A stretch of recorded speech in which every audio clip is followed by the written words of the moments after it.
I grew up in Southern Baptist. My mom had me in church when I was 5 days old.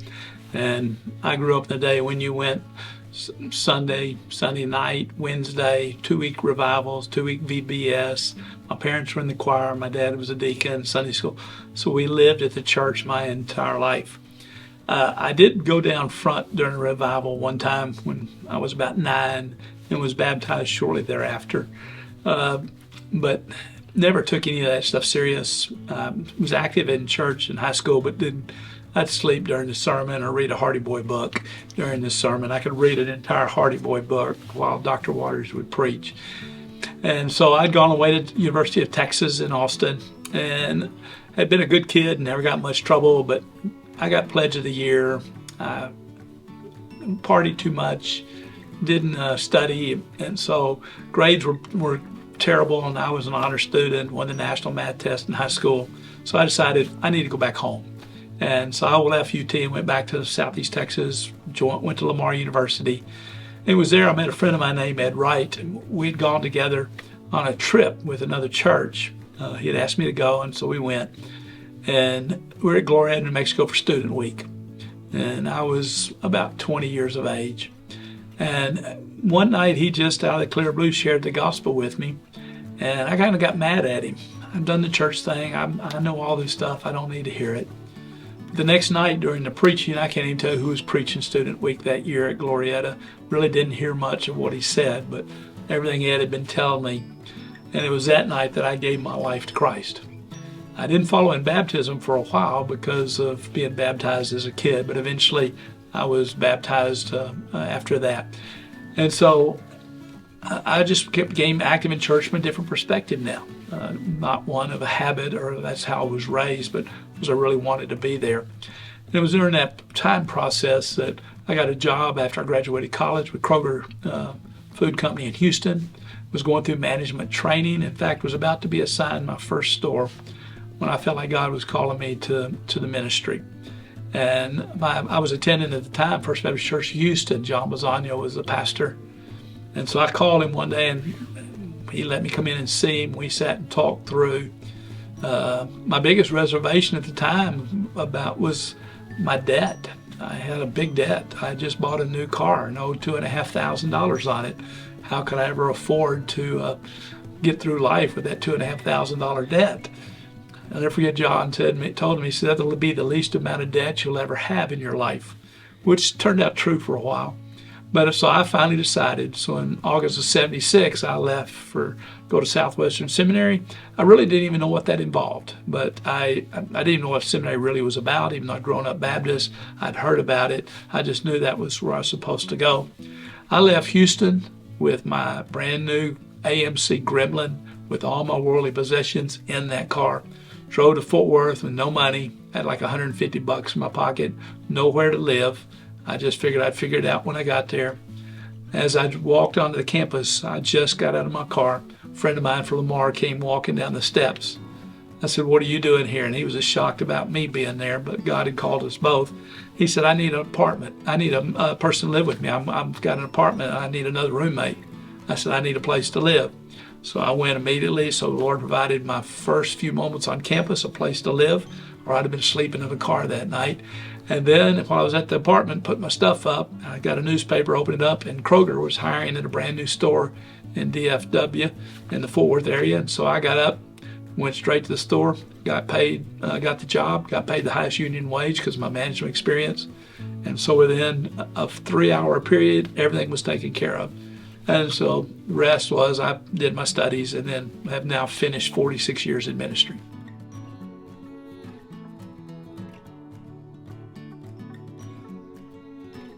Well, my first church, I was minister of education, youth, evangelism, children's church, and bus ministry. Never take a job where they offer you that many titles.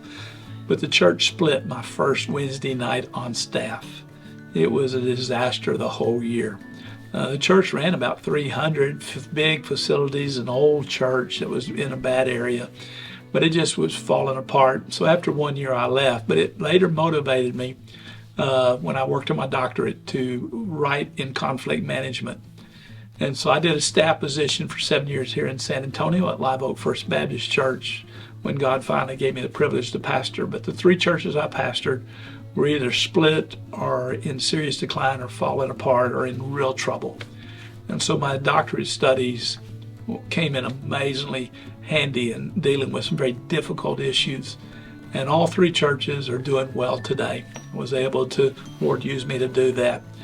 I think some of my accomplishments I'm proudest of is we started a Life Choices Pregnancy Center years ago, and it's turned into one of the best women's centers in Texas.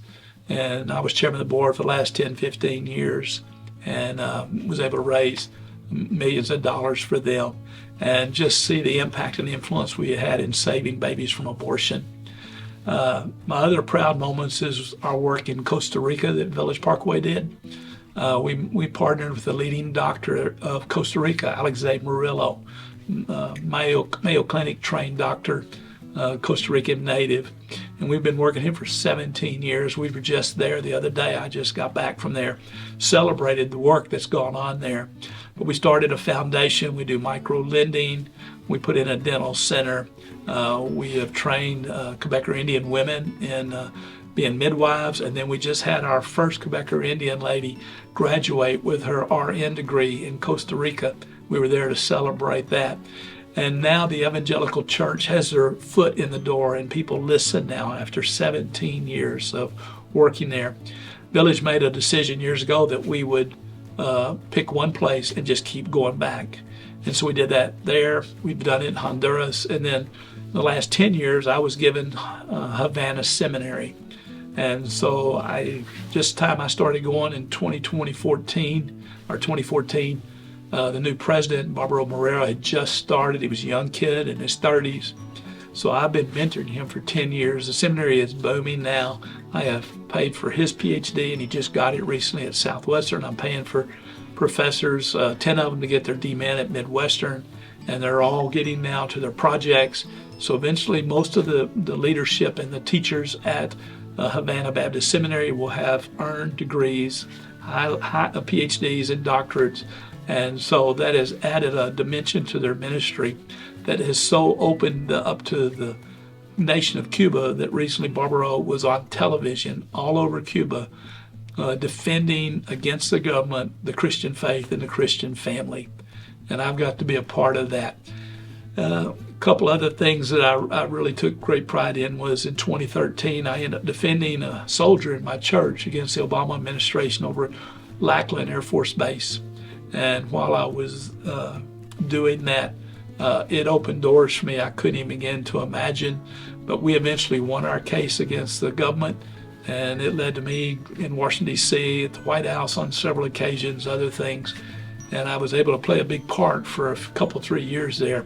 I'm dealing with family issues and working with Tony Perkins, the Family Research Council. So I enjoyed my 30 years at Village. I had never thought about going anywhere else. I just I love the people, and I enjoyed working there, and staying there that long just opened up all kinds of doors. Eventually, I spoke at Oxford University twice. So when I look back on it, I had a lot of highlights, but my best of all was just getting to pastor the people for 30 years. I really enjoyed every single minute of it. I'm retired now. I do enjoy retirement. I don't miss the stress and headache sometimes of the small things, but I was very privileged to do that for a long time. So I look back on 46 years, and I was very blessed. I got to do a lot of things, even taught for Southwestern Seminary for 20 years. So when I look back, I just had a lot of great things happen, in which I'm thankful to God that He gave me the privilege and honor to be able to do those things.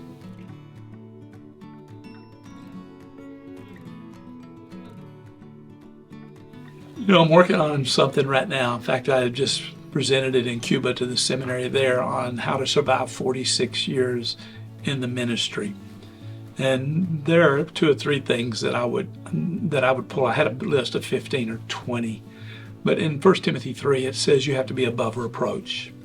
Within the culture we live in, do not underestimate that opening phrase in the description of pastors. It is very important. Doesn't mean you're perfect, doesn't mean you get everything right, but you better be living a very good, moral, decent life in this culture. And if you don't, it's going to undermine a lot of what you do. And you cannot be a fighter. You cannot be, as one of the translations says, pugnacious, where you're looking for a quick brawl with somebody. Preachers can do that sometimes. You have to demonstrate gentleness and wisdom in all that you do. But the above reproach will get you through much. Second thing I would say was, in the scripture it says you're to be the husband of one wife. I know we debate and argue, is that divorce, not divorce type of thing. I'm a little different than everybody else. In the Greek, the husband of one wife, if you take the literal Greek, it's a one-woman man. And my view has always been, and what I teach is, you ought to be so committed to your wife that all the rest of the women in the church are safe around you. I have followed a couple of pastors who were having affairs with women in the church, so I know the devastating impact. But I've known a lot of pastors who weren't divorced, but they had terrible marriages. Your key is you set an example for your church by how you love your wife, the one who's closest to you, how you love your family. And so for me, that's very, very critical and very important in all that we do. And then never stop learning to be a student. Study, study, and study. You need that all the time because God is teaching you, and you're always learning. Things I saw at the age of 30 or 40, my theological truths did not change hardly any over the years. The things I was trained in seminary, the things I believed, I've held on to. So I've not gone back and forth on things like that.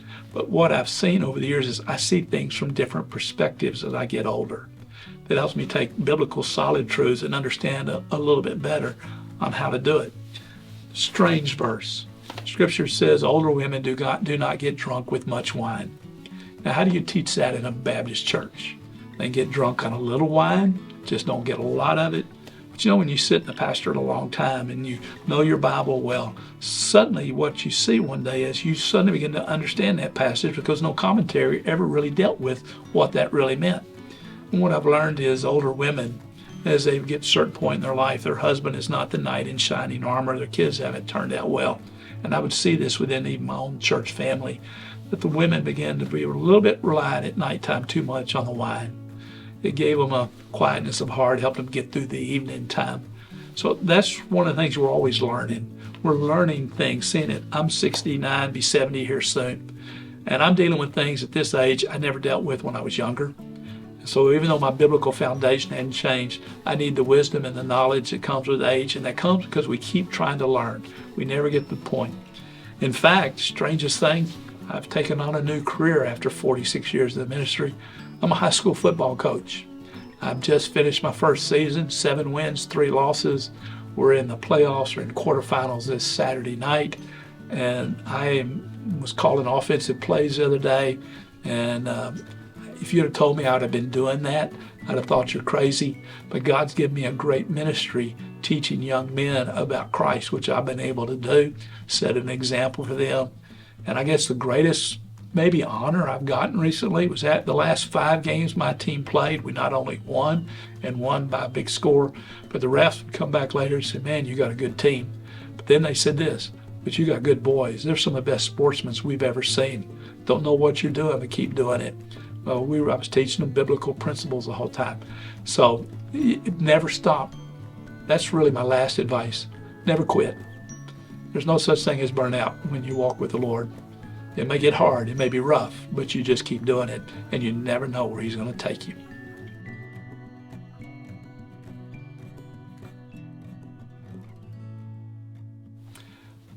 It's not really funny. But it is about, one of the privileges you get to do sometimes. I was very privileged when I was at Village that my kids attended my church, even into their 40s, until they began to move away out of city for jobs in other parts of the country. But they were very faithful, which for me was a great honor because, they had to go to church because I was a pastor, but they kept coming because they just wanted to.